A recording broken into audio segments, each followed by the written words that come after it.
एक लड़की विवाह करके ससुराल में आई। घर में उसका पति था, एक सास थी और एक दादी सास। वहाँ आकर उस लड़की ने देखा कि दादी सास का बड़ा अपमान, तिरस्कार हो रहा है। छोटी सास उसको ठोकर मार देती, गाली दे देती। ये देखकर उस लड़की को बड़ा बुरा लगा और दया भी आई। उसने विचार किया कि अगर मैं सास से कहूँ कि आप अपनी सास का तिरस्कार मत किया करो, तो वो कहे कि कल की छोकरी आकर मेरे को उपदेश देती है, गुरु बनती है। अतः उसने अपनी सास से कुछ नहीं कहा। उसने एक उपाय सोचा। वो रोज काम धंधा करके दादी सास के पास जाकर बैठ जाती और उनके पैर दबाती। जब वो वहाँ ज्यादा बैठने लगी तो यह सास को सुहाया नहीं। एक दिन सास ने उससे पूछा कि बहू वहाँ क्यों जा बैठी? लड़की ने कहा कि बोलो, काम बताओ। सास बोली कि काम क्या बताएं, तुम वहाँ क्यों जा बैठी? लड़की बोली कि मेरे पिताजी ने कहा था कि जवान लड़कों के साथ तो कभी बैठना ही नहीं, जवान लड़कियों के साथ भी कभी मत बैठना। जो घर में बड़े बूढ़े हों उनके पास बैठ, उनसे शिक्षा लेना। हमारे घर में सबसे बूढ़ी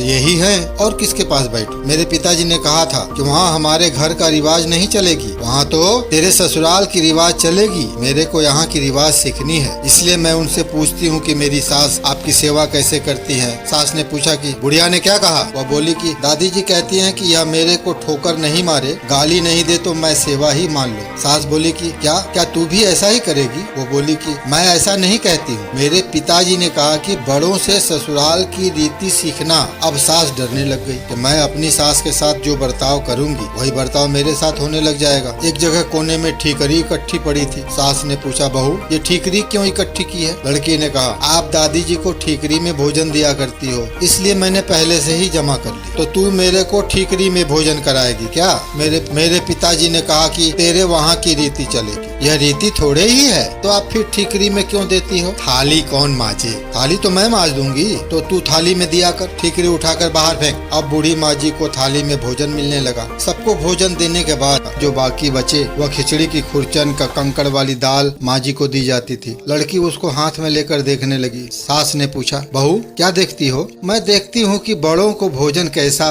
दिया जाए, ऐसा भोजन देने की कोई रीति थोड़े ही है। तो फिर आप ऐसा भोजन क्यों देती हो? पहले भोजन कौन दे? आप आज्ञा दो तो मैं दे दूंगी, तो तू पहले भोजन दे दिया कर। अच्छी बात। अब बूढ़ी माँ जी को बढ़िया भोजन मिलने लगा। रसोई बनते ही वह लड़की ताजी खिचड़ी, ताजा फुल्का, दाल, साग ले जाकर माँ जी को दे देती। माँ जी तो मन ही मन आशीर्वाद देने लगी। माँ जी दिन भर एक खटिया में पड़ी रहती। खटिया टूटी हुई थी, उसमें से बंधनवार की तरह मूंछ नीचे लटकती थी। लड़की उस खटिया को देख रही थी। सास बोली कि क्या देखती हो? देखती हूँ कि बड़ों को खाट कैसे दी जाए। ऐसे खाट थोड़े ही दी जाती है, यह तो टूट जाने से ऐसी हो गई है, तो दूसरी क्यों नहीं बिछाती? तू बिछा दे दूसरी। आप आज्ञा दो तो दूसरी खाट बिछा दूं। अब माँ जी के लिए निवार की खाट लाकर बिछा दी गई। एक दिन कपड़े धोते समय वह लड़की माँ जी के कपड़े देखने लगी। कपड़े छलनी हो रखे। सास ने पूछा कि क्या देखती हूँ? देखती हूँ कि बूढ़ों को कपड़ा कैसे दिया जाए। फिर वही बात, कपड़ा ऐसा थोड़े ही दिया जाता है, यह तो पुराना होने पर ऐसा हो जाता है। फिर वही कपड़ा रहने दे क्या? तू बदल दे। अब लड़की ने माँ जी का कपड़ा, चादर, बिछौना आदि सब बदल दिया। तो दोस्तों, उसकी चतुराई से बूढ़ी माँ जी का जीवन सुधर गया। अगर वह लड़की सास को कोरा उपदेश देती तो क्या वह उसकी बात मान लेती? बातों का असर नहीं पड़ता, आचरण का असर पड़ता। इसलिए लड़कियों को चाहिए कि ऐसी बुद्धिमानी से सेवा करें और सबको राजी रखें। इससे परिवार में सुख शांति बनी रहे। तो दोस्तों, मेरी ये कहानी आपको कैसी लगी कमेंट करके जरूर बताइएगा दोस्तों, और लाइक शेयर करना मत भूलिएगा। और जो मेरे भाई मेरे चैनल पर पहली बार आए हैं वो मेरे चैनल को सब्सक्राइब करके बेल आइकॉन दबाना न भूलें, ताकि मेरे आने वाली हर वीडियो की नोटिफिकेशन उन्हें सबसे पहले मिलती रहे। तो चलिए दोस्तों, मिलते हैं फिर अगले वीडियो में। तब तक आप अपना ख्याल रखिएगा, स्वस्थ रहिएगा, मस्त रहिएगा। जय भारत, जय हिंद, वंदे मातरम दोस्तों।